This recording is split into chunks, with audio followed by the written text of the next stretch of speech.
Il est le dîner et Grace va manger quelque chose. Sa maman lui a déjà servi et l'une des choses en fait que Grace y a apprises avec le temps, c'est pouvoir s'appuyer sur quelque chose et s'asseoir sur sa chaise. Et nous pouvons voir en fait que elle a les mains contractées, elle n'arrive pas à ouvrir aisément ses mains.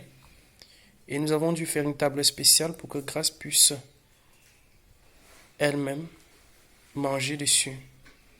6 années durant, nous avons dû nourrir Grace à la bouche parce qu'elle n'arrivait pas à emporter de la nourriture à sa bouche. C'est à partir de la 7e année qu'elle a quand même pu tenir une cuillère pour amener de la nourriture à sa bouche.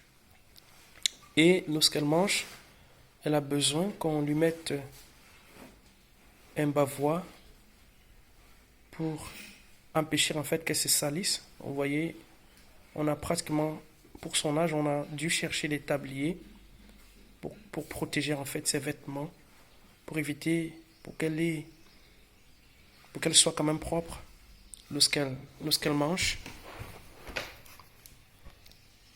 Et par la suite, on va enlever et nettoyer. Donc nous allons un tout petit peu en fait constater comment Grace exerce ses bras pour manger. Malheureusement, la main gauche ne bouge pas assez, donc on ne peut pas faire grand chose avec la main gauche. C'est difficile de bouger sa main gauche, malgré la rééducation que nous avons pu faire avec nos maigres moyens. Parce que jusqu'ici, nous n'avons aucune assistance et nous battons comme nous pouvons pour le faire. Voyons comment elle a de la peine à emporter de la nourriture dans la bouche. Les moindres gestes les plus élémentaires sont un calvaire pour Grace.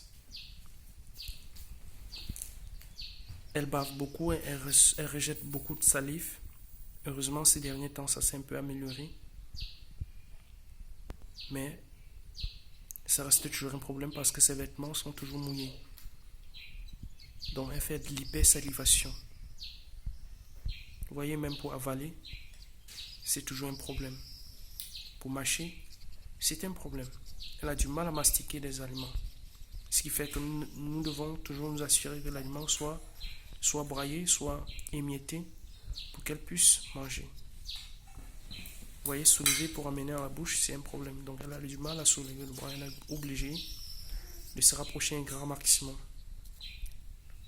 de la table pour manger. Bon appétit, Grace. Voilà, elle fait des efforts de dire merci. Il faut bien répondre merci, papa.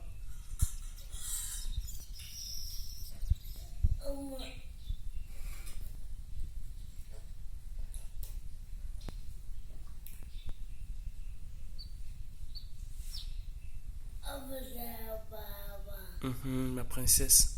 Donc, vous voyez, elle a quand même dit, elle peut quand même dire papa, elle peut quand même dire maman, elle peut quand même dire boiro.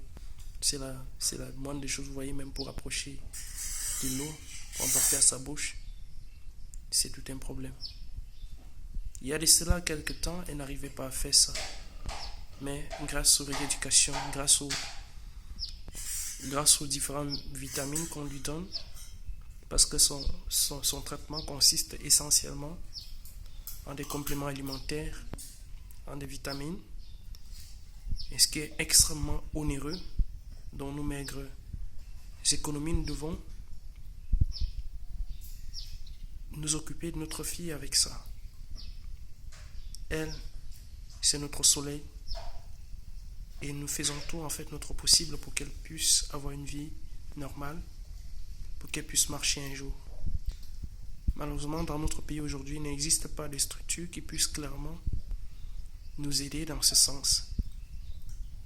On fait un peu de traitement par-ci, un peu de traitement par-là. À cet âge, elle a déjà vu pratiquement 3 neuropédiatres. On lui a fait un scanner cérébral à injection, on a dit qu'elle n'avait pas de problème dans le cerveau. Mais nous n'avons pas encore pu voir un médecin qui puisse nous déterminer clairement si elle souffre.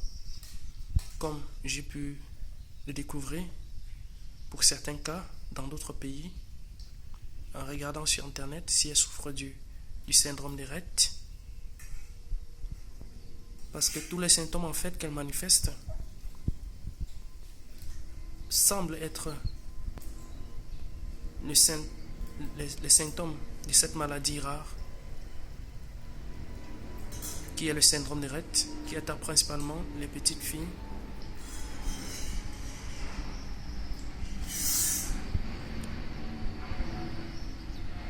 Les difficultés à appréhender les objets, l'hypersalivation, les contractions musculaires,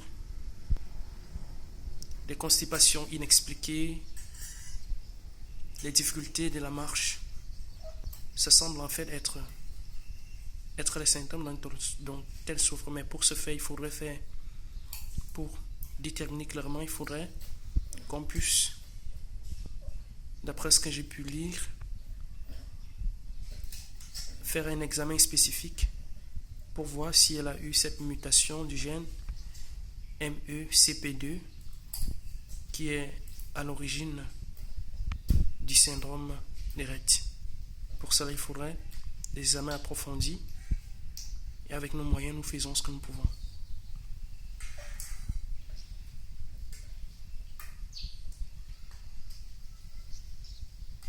Observez comment elle tient la cuillère.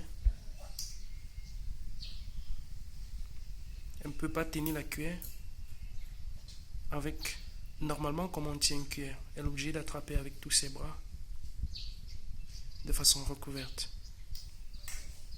Grâce, bon appétit. Hein?